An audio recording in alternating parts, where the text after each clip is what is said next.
Been waiting for. We have got a man who I met 3 years ago. He's a wonderful soul. His name is Charlie Barnes. I need all of you to get as loud and proud as you can for the wonderful Charlie Barnes!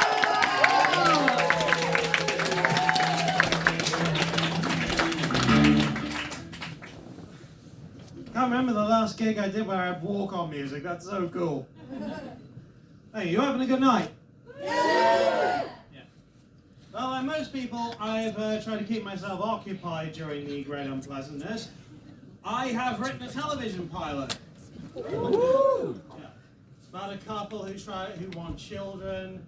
They're not having much luck, so they adopt, and the child turns out to be a zombie. I call it Raising the Dead. Hey! Yeah. We've all well, I've suffered quite a bit in the pandemic. My friend, he's had his livelihood completely ruined. Can't get a job, his work's ruined, no one will hire him anymore. He's a Marilyn Manson tribute. A friend of mine was a key worker. He was a manager at Timson's. Ready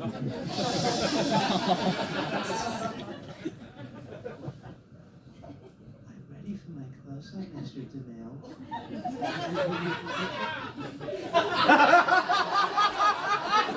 Hi, Felicia. So, taking advantage of my freedom, I took a trip to Blackpool Pleasure Beach. I wanted goldfish and a coconut. Or as the Tories call it, school lunch. You know, I saw on Twitter one day, I kept the phrase Johnson out was trending. Well, if you insist. I took a visit to Dublin. Walking down the town centre, building exploded, there was fire debris everywhere. So I said to her, look, what's going on? Is this the IRA? Oh, don't worry about it, pal. It's just a gender reveal party.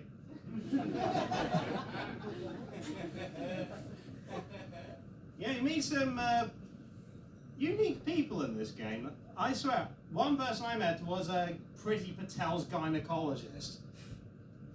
And he told me the first time he took a look up there, he shouted out, "Fuck me, there's just no end to this cunt." Hey.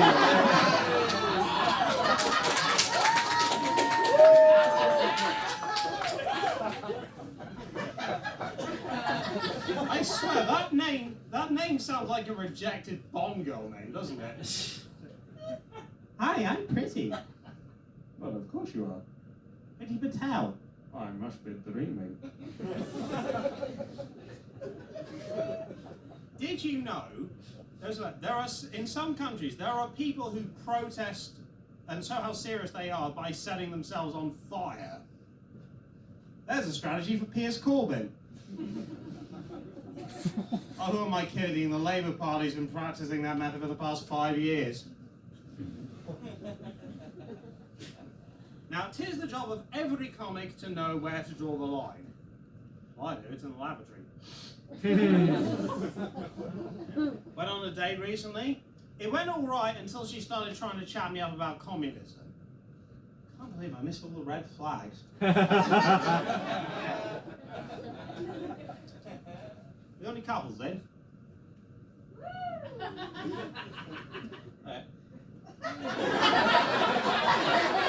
I haven't told a joke yet, steady on.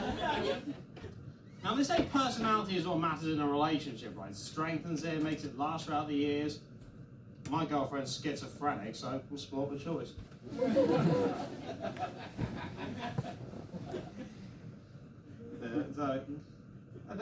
Have you ever done that thing where you're having a drink and somebody makes you laugh, and then you snort and you're having a drink and liquid comes shooting out your nose like that? You know what I mean? Free advice, never ever tell a joke while I was in the middle of oral sex.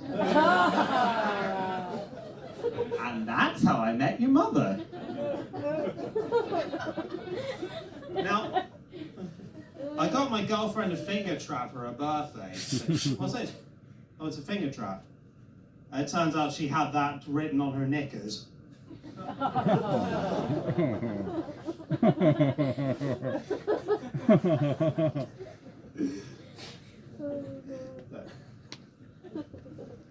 And, I wear a hat. Easy thing to miss, I know.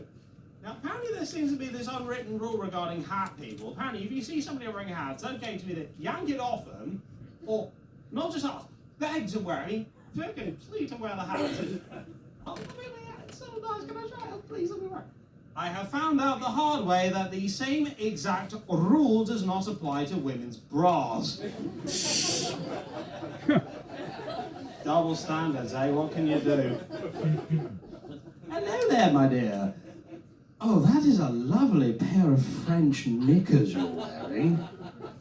Would you mind if I tried them on? Oh, they will go so well with my collection. I don't care that they haven't been washed. So, but quite a few people wearing glasses. You ever lend somebody your glasses and they try them on and they always say, wow, your eyesight's bad. Oh, nothing gets past you, does it? I mean, do you sit in people's wheelchairs and go, well, you're not going very fast, are you?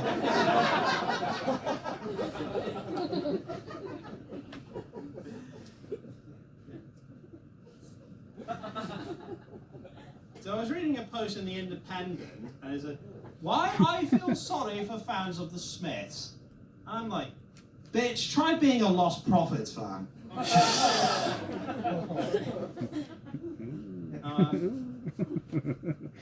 Now, my dad always used to tell me that the worst thing that you can do to an enemy is just ignore them.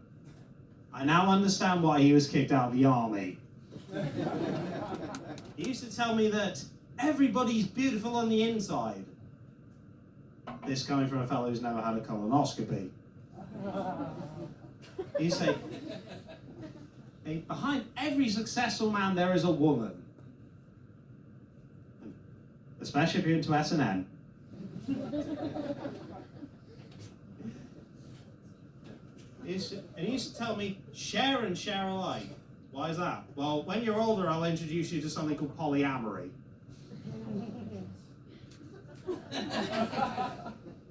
The rest of you can look it up when you get home. This is Bristol, we're all polyamory. Meet me afterwards.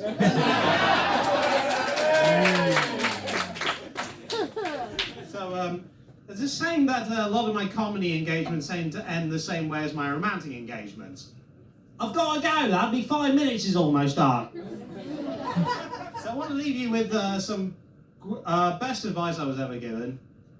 People who live in glass houses should change estate agents. Thank you. Be seeing you.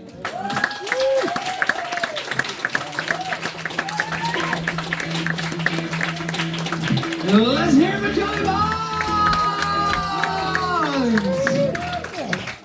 Alright guys, we've got a little